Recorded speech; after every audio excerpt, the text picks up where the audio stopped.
Bueno, feliz día. Vamos a dar la terminación de la clase sobre la regulación enzimática. Vamos a tocar los temas que no hemos tocado en la clase. Nos quedamos en la parte de las enzimas alostéricas con la situación de las enzimas reguladoras. Tenemos que entender que en una enzima alostérica vamos a tener un sitio alostérico, el cual es un sitio en el cual un modulador provoca un cambio. ¿Sí? Entonces lo que vamos a tener como tal es un cambio conformacional. Y al haber un cambio conformacional, hay un cambio en las propiedades catalíticas. Es importante que ustedes entiendan que las enzimas alostéricas tienen un diferente comportamiento cinético. Es esto que vemos acá. Va. Es muy importante que sepan que difieren del comportamiento cinético de Michaelis-Menten, presentan cooperativismo, y vamos a tomar este ejemplo que está por acá más adelante, y además son multiméricas. Quiere decir que tienen muchos sitios activos. Referido al comportamiento de un comportamiento diferente de Michaelis-Menten, lo que vamos a tener es que no vamos a tener una hipérbole, como si lo teníamos en el comportamiento cinético de Michaelis-Menten. Aquí lo que tenemos es una curva sigmoidea. Recordemos que aquí tenemos sustrato y aquí tenemos velocidad de reacción. Esto se puede explicar de la forma en que al inicio, cuando la concentración de sustrato es baja, la enzima como tal tiene poca afinidad. Entonces la velocidad va aumentando de manera lenta. ¿Sí? Conforme algunas subunidades se unen al sustrato, se van produciendo cambios conformacionales que lo que hacen es facilitar la unión del sustrato a otras subunidades. Entonces esto aumenta la afinidad. Esto es como podríamos hablarlo como un efecto cooperativo positivo.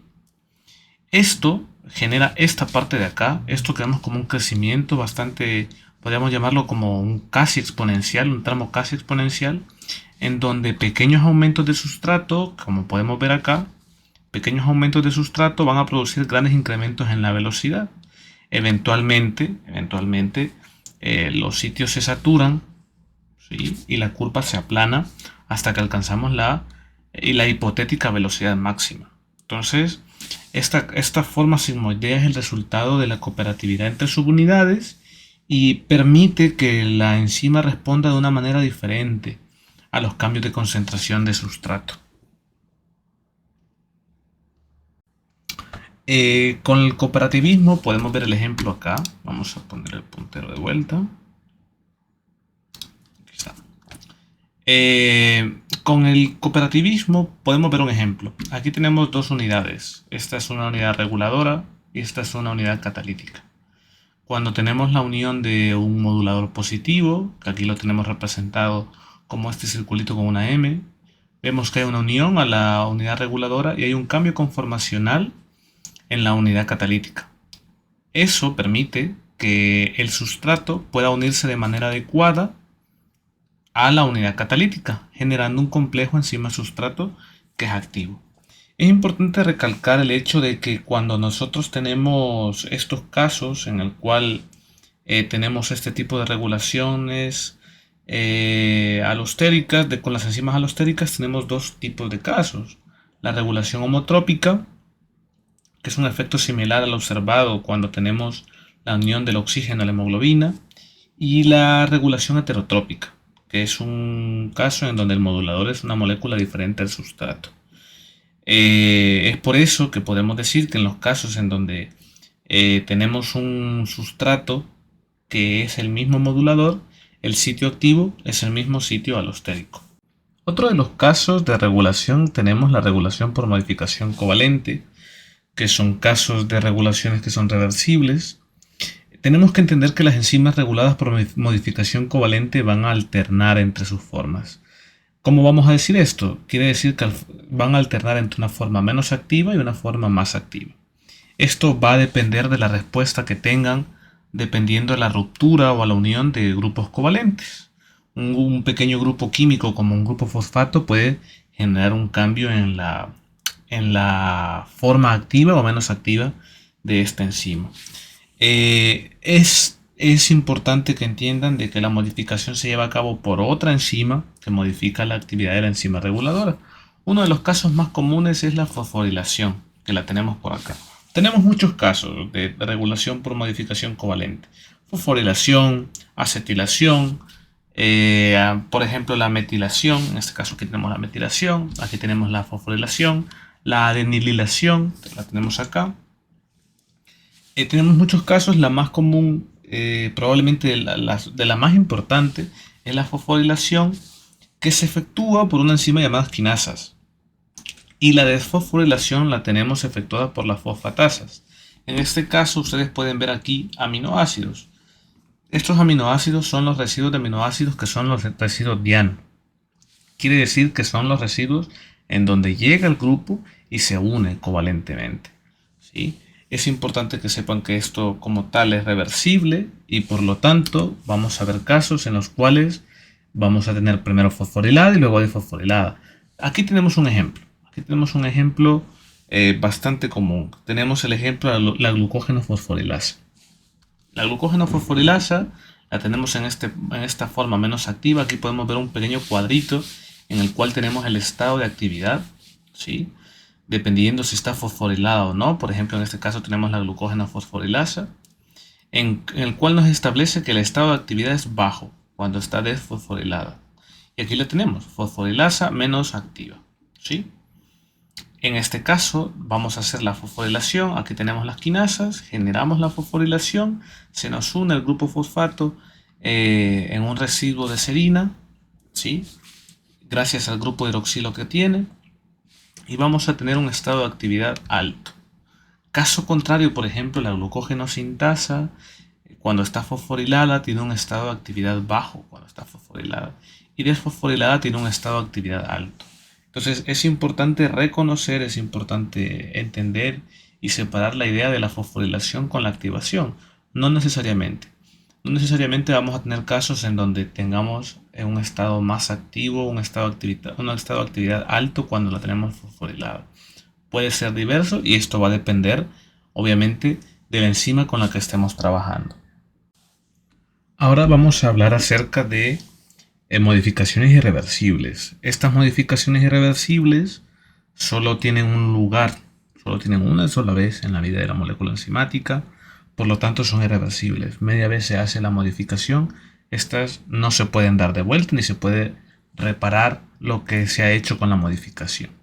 Ejemplos de estos casos en los cuales tenemos estas enzimas son, por ejemplo, los zimógenos o también llamadas proenzimas.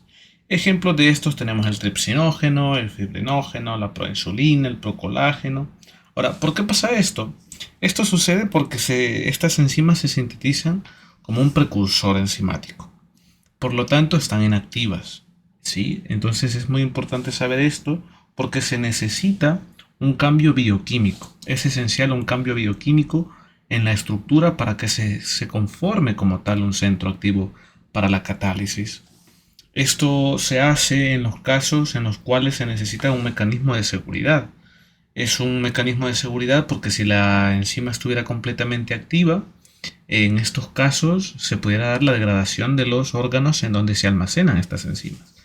Entonces, se necesita un cambio bioquímico conformacional para que se genere el centro activo. Tenemos por aquí otros ejemplos de zimógenos pancreáticos y gástricos. Por ejemplo, uno de los que vemos aquí en el páncreas es el zimógeno es el quimotripsinógeno y la enzima activa es la quimotripsina. Otra que tenemos que es el pepsinógeno y la enzima activa es la pepsina. Esto, vamos a ver un ejemplo por acá. En este caso, por ejemplo, tenemos el caso de una representación de eventos proteolíticos. Es muy importante que sepamos que esto es una proteólisis parcial.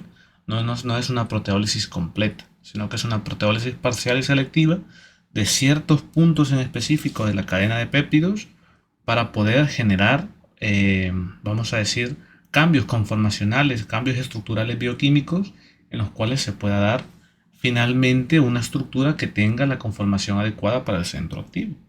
Por ejemplo, en este caso tenemos la proquimotripsina. Si hay una ruptura entre el péptido 15 y 16, luego tenemos en la piquimotripsina tenemos otra ruptura entre el péptido 13 y 14, también tenemos entre el 146 y el 147, entre el 148 y el 149, Y finalmente, ya como tal, la proteasa activa, ¿sí?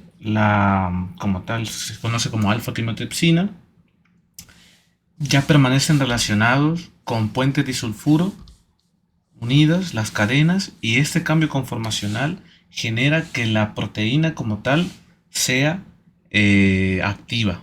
Originalmente se sintetiza de esta forma, y con los cambios proteolíticos finalmente tenemos los cambios conformacionales, la proteólisis parcial, y finalmente tenemos la alfa-quimiotripsina.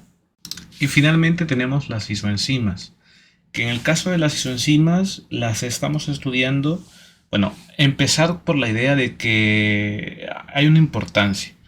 Aunque catalicen la misma reacción química, son enzimas que catalizan la misma reacción química, tienen físicamente diferencias. Quiere decir que bioquímicamente son diferentes. Van a tener cinéticas diferentes, propiedades reguladoras diferentes, movilidades electroforéticas diferentes, por lo cual la localización de estas van a ser diferentes. Quiere decir que, importante, aunque catalicen la misma reacción química, se diferencian. Se van a diferenciar importantemente en la localización en donde se encuentre, la regulación en las propiedades cinéticas. Entonces, esto nos permite usar a las isoenzimas como biomarcadores útiles en la medicina, que lo que permiten es identificar con precisión el órgano o el tejido afectado. Por ejemplo, tenemos la creatinsinasa. Tenemos creatinsinasa 1 en el cerebro, en el corazón la 2 y en el músculo la 3. Por ejemplo, una enzima específica en sangre indica un daño en el tejido donde predomina. Por ejemplo, la creatinsinasa tiene isoenzimas, como dijimos, tiene isoenzimas en el músculo cardíaco y en el músculo esquelético. Entonces, por ejemplo, en el cardíaco podemos tener un indicativo, por ejemplo, de un infarto agudo de miocardio. Si seguimos una medición de estas isoenzimas, podemos evaluar la evolución del daño que hay. Y, por ejemplo, si somos muy específicos con las enzimas con las que medimos, permitimos localizar el origen del daño con mayor exactitud que si midiésemos la enzima totalmente. Por ejemplo, en los casos, bueno, estábamos hablando de la electroforesis. ¿Qué es la electroforesis como tal? Bueno, la electroforesis podríamos hablar lo que es una técnica de laboratorio que permite separar moléculas cargadas. Hay una como proteínas, ácidos nucleicos, o en el caso de las isoenzimas.